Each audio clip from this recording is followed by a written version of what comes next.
Je n'avais pas prévu de quitter l'appartement ce matin-là. Mon ordinateur portable était ouvert sur la table de la cuisine, des emails attendaient, des projets à moitié terminés, le genre de routine dans laquelle je me laissais d'habitude engloutir. Pourtant, quelque chose d'inquiet pesait sur ma poitrine. Une étrange agitation à laquelle je ne pouvais donner de nom. Je versai une autre tasse de café, fis défiler mon application bancaire, et ne vis rien d'inhabituel. Et pourtant, l'impression persistait. C'était absurde. Je gérais mes comptes en ligne depuis des années. L'agence de Belmont Avenue se trouvait à peine à 1 kilomètre, mais j'y mettais rarement les pieds. Et malgré tout, alors que je me tenais près de la fenêtre, observant le soleil de fin de matinée glisser sur les toits voisins, une pensée s'imposa, claire comme un ordre, va à la banque. J'essayais de me raisonner. À quoi bon? Les factures étaient en prélèvement automatique. Mon loyer passait, mes paiements en freelance étaient versés directement. Rien n'exigeait ma présence. Mais la pensée refusait de me lâcher. Au 3e tour de l'appartement, feignant de ranger, je poussai un soupir et attrapai mon sac. Le trajet fut court. Les rues vibraient d'un calme de semaine. Quelques voitures à chaque feu. Une mère poussant une poussette. Un homme en costume consultant sa montre. Je tournai sur le parking de l'agence, m'attendant à l'animation habituelle de la fin de matinée. Au lieu de cela, le lieu paraissait étrangement désert, 2 voitures tout au plus. Je coupai le moteur, restai assise un instant, me disant que je perdais mon temps, mais j'ouvris quand même la portière.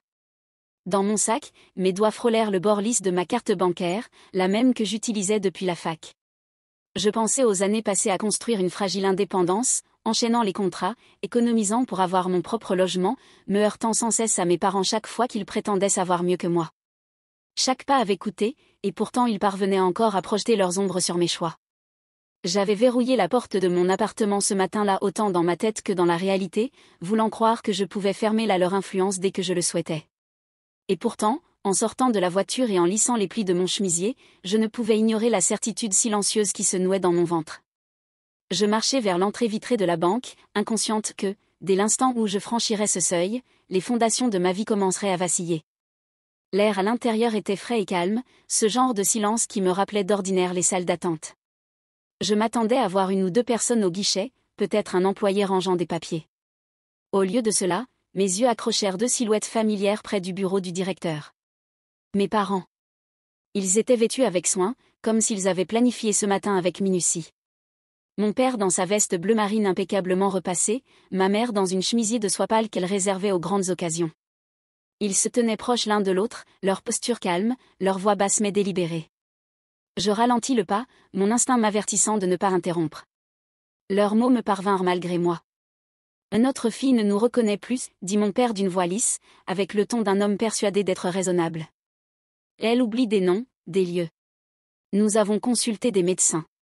Cela progresse, ajouta doucement ma mère. Nous sommes seulement ici pour la protéger. Elle n'est pas capable de gérer seule ses finances. Mon estomac se contracta, mon souffle se bloqua. Il parlait de moi comme si je n'étais plus en vie, comme si je n'étais plus entière. Le directeur hochait la tête en parcourant un dossier que mon père lui avait tendu. De là où je me tenais, à moitié caché derrière une cloison, je pouvais voir mon nom imprimé sur une des pages. Calista Mercé. Ma vie réduite à un dossier, discuté au passé par les 2 personnes qui m'avaient élevée. Ils avaient l'air si composés, si sur 2, comme des tuteurs bienveillants accomplissant une tâche difficile mais nécessaire. N'importe qui les aurait crus. Peut-être moi aussi, si je n'avais pas été là, à sentir mon cœur s'emballer, mes oreilles brûler à chaque mensonge. J'appuyai ma paume contre la cloison pour me raccrocher à quelque chose, car sinon, j'aurais pu croire moi-même à leur récit. Je fis un pas en avant, chaque foulée résonnant sur le sol poli, me tirant de l'ombre pour entrer en plein dans le mensonge qu'ils avaient bâti. Mes pas portèrent plus loin que je ne l'avais prévu, leurs échos nets brisant le charme de leur mise en scène soignée. La voix de mon père s'interrompit au milieu d'une phrase, et la main de ma mère se figea sur le bord du bureau. Tous 2 se retournèrent d'un seul mouvement, leur visage passant de la maîtrise à quelque chose de plus tendu, presque fragile. « Bonjour », dis-je d'un ton égal, bien que ma gorge brûlât. Le directeur cligna des yeux, me regardant tour à tour, comme s'il s'était retrouvé en plein milieu d'une pièce de théâtre et découvrait soudain que les acteurs improvisaient. Mon père se reprit le premier, forçant un petit sourire. « Calista, chérie, tu n'étais pas censée. » Je le coupai. Je n'étais pas censée quoi? Vous entendre me déclarer incapable de gérer ma propre vie? Ma mère fit un pas en avant, la voix basse et douce, comme pour apaiser un enfant. Chérie, tu as été sous pression. Parfois tu oublies des choses. Nous voulions seulement nous assurer que... Je n'oublie rien, répliquai-je sèchement, plus fort que je ne l'avais voulu. Le hall de la banque semblait trop silencieux, mes mots ricochaient contre les murs. Je me tournai vers le directeur, accrochant son regard surpris. Je m'appelle Calista Mercé. Je ne suis suivie par aucun médecin. Je n'ai autorisé aucune tutelle, et je reconnais parfaitement mes propres parents. Sa bouche s'ouvrit, puis se referma lentement. Il prit le dossier posé sur le bureau, me le tendant comme une offrande fragile. Mes doigts tremblaient en le saisissant, mais je ne rompis pas le contact visuel avec ceux qui m'avaient élevé. La mâchoire de mon père se crispa. Tu ne comprends pas. C'est pour ta propre protection. Je laissai échapper un rire sec, sans joie. Protection ou commodité? Le silence gonfla entre nous, si épais que je pouvais presque le goûter. Le directeur s'excusa discrètement, se retirant dans un autre bureau, laissant tous les trois debout dans un triangle de vérité que personne ne voulait affronter. Je serrai le dossier contre ma poitrine, sentant son poids s'enfoncer en moi comme un verdict. Puis, sans un mot de plus, je me tournai vers la sortie, chaque pas plus lourd que le précédent, emportant avec moi la preuve de leur trahison dans la lumière du jour. Je posai le dossier sur la table de ma cuisine, dont la surface en stratifie me parut soudain trop petite pour le contenir. Longtemps, je restai à le fixer, les mains à plat contre le bois comme pour me préparer à une tempête. Enfin, je me forçai à soulever la couverture. À l'intérieur, des documents soigneusement agrafés, des notes médicales, des attestations, des formulaires que je n'avais jamais signés. La première page affirmait que je souffrais d'un déclin cognitif progressif. Une autre portait des signatures, pas les miennes, accordant la tutelle à mes parents. Chaque feuillet portait le sceau de la fatalité, comme si mon identité avait déjà été dépouillée de moi et rangée dans des archives. Ma gorge se serra à mesure que je lisais ligne après ligne, mon nom enfilé au cœur de leurs mensonges. Je me souvenais de mon père disant l'hiver dernier, « Tu oublies toujours où tu poses tes affaires », après que j'eus égaré mes clés. J'avais ri à l'époque, sans comprendre qu'il semait une graine. Du ton faussement inquiet de ma mère lorsque je lui avais confié jongler avec trop de projets, « Tu ne supportes pas le stress, Calista. Tu ne l'as jamais supporté. » Alors, cela m'avait semblé de la pitié. À présent, j'entendais une répétition. Je tournai une autre page et vis la date d'une prétendue évaluation. Cette même semaine, j'étais allée à une visite de routine, en repartant avec un certificat de bonne santé. Aucun déclin, aucun avertissement. Mais ici, noir sur blanc, se trouvait une version de moi que je ne reconnaissais pas, frêle, confuse, incapable, une version qu'ils avaient inventée. Je repoussai ma chaise d'un coup sec, le grincement résonnant sur le sol. Le dossier gisait là comme une plaie ouverte, répandant sa trahison sur tout ce qu'il touchait. Tous les appels tardifs de ma mère me demandant si j'avais mangé, mon père insistant pour gérer mon loyer afin de me simplifier la vie, chaque geste se recomposait désormais en un schéma que je ne pouvais ignorer.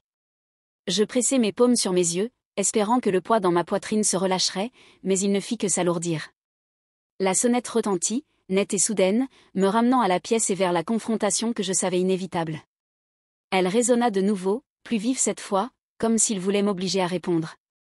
J'ouvris la porte et les vis, côte à côte sur mon paillasson, le visage empreint d'une politesse feinte. Les yeux de ma mère glissèrent aussitôt derrière moi, fouillant l'appartement comme si elle cherchait déjà le dossier qu'elle savait être là. Je m'écartai sans un mot. Ils entrèrent, leurs gestes trop rodés, trop à l'aise dans un espace qui n'était que le mien. Je les suivis jusqu'à la cuisine où le dossier trônait encore sur la table, resté ouvert depuis que je l'avais repoussé. J'ôtai une chaise, m'assis, et avec un soin délibéré, posai le dossier au centre, entre nous. Mon père s'éclaircit la gorge. « Calista, nous ne voulions pas que tu la prennes ainsi. C'est une précaution. Rien de plus. Précaution. » Ma voix sortit basse, maîtrisée. Ce sont des documents falsifiés. Ces signatures ne sont pas les miennes, et ces notes médicales sont des fabrications. Ma mère avança la main vers le dossier, mais je posai la mienne par-dessus. Elle la retira aussitôt, joignant ses mains sur ses genoux. « Chérie, parfois tu ne vois pas à quel point tu es vulnérable. Nous ne pensions qu'à ton avenir. » Je me penchai en avant. « Mon avenir ne vous appartient pas. Vous n'avez pas le droit de m'effacer alors que je suis encore vivante. » Le silence s'étira au-dessus de la table. Mon père tapota du doigt le bois une fois, 2 fois, mais ne trouva rien à répondre. Ma mère gardait les yeux rivés au sol. Leur immobilité pesait plus lourd que n'importe quel argument. J'ouvris le dossier et en sortis une feuille au hasard, la faisant glisser vers eux. Ici, il est écrit que je suis inapte à prendre des décisions.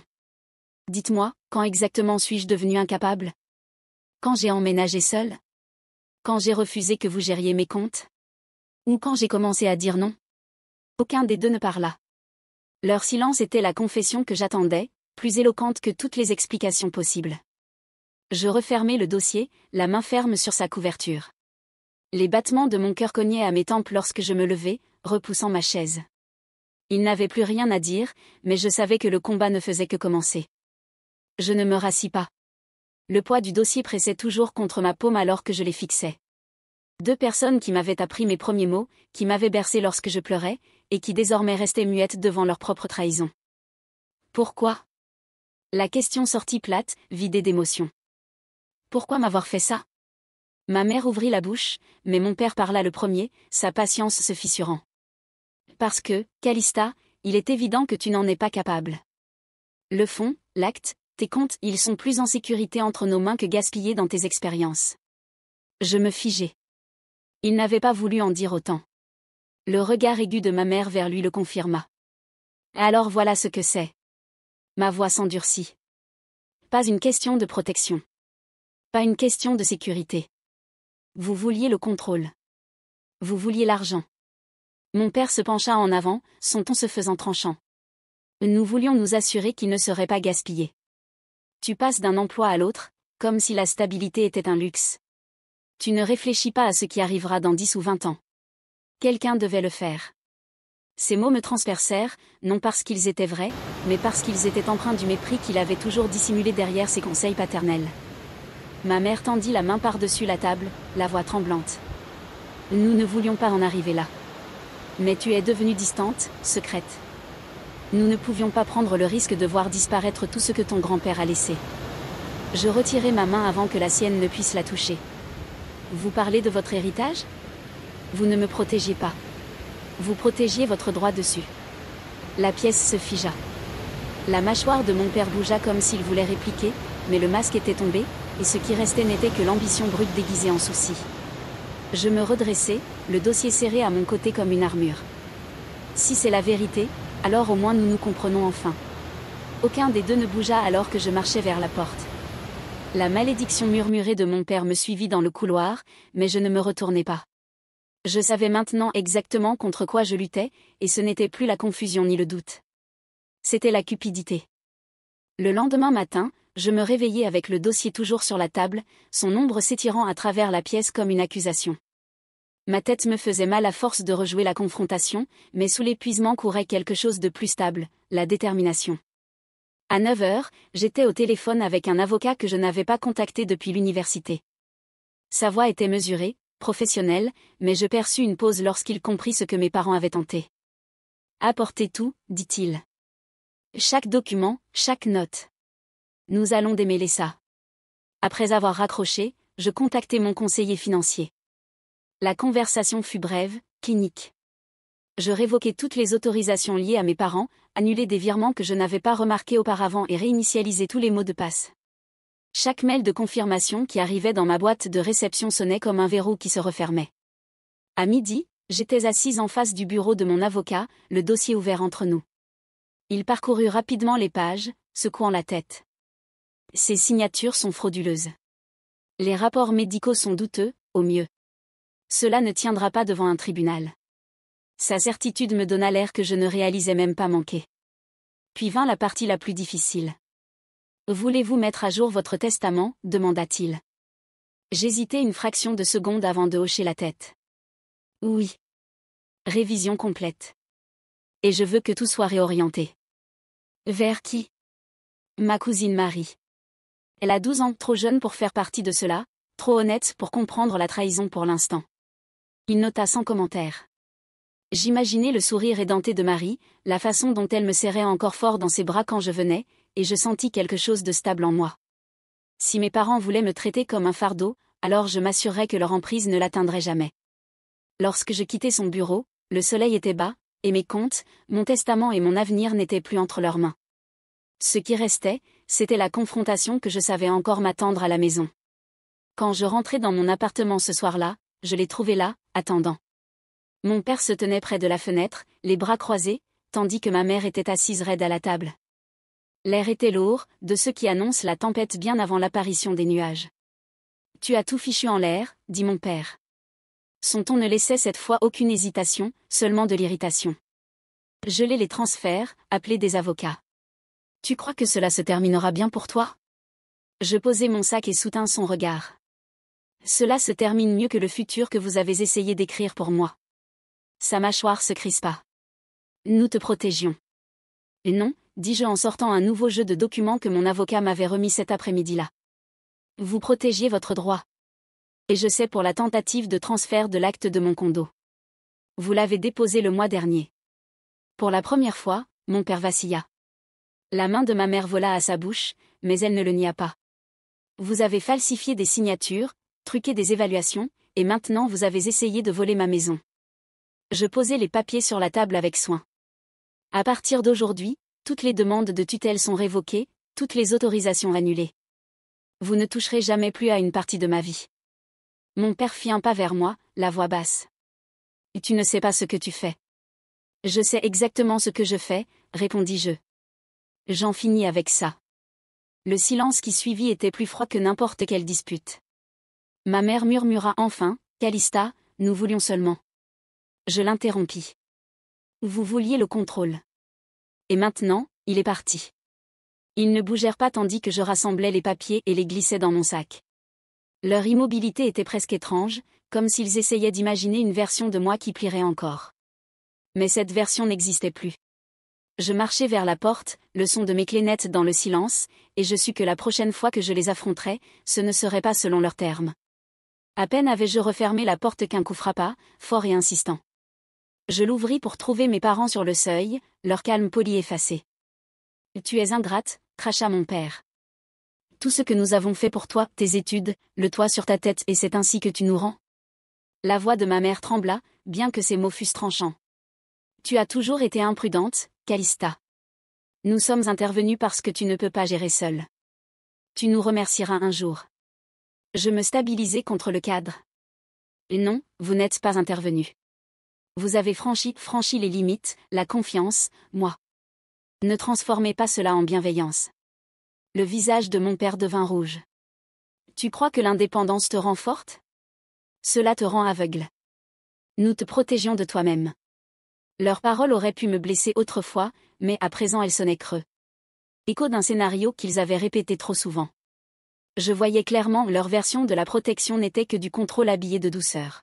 « Je ne suis pas votre projet », dis-je doucement. « Et je ne suis pas votre possession. Quelle que soit l'histoire que vous vous racontez, elle s'arrête ici. » Pendant un instant, le silence pesa entre nous. Les épaules de ma mère s'affaissèrent comme si elle allait pleurer, mais aucune larme ne tomba. La mâchoire de mon père se serra, refusant d'admettre la défaite. Sans un mot de plus, je reculai et refermai la porte. Le bruit du verrou résonna plus fort que leur voix, finale d'une manière qu'aucune dispute ne pourrait égaler.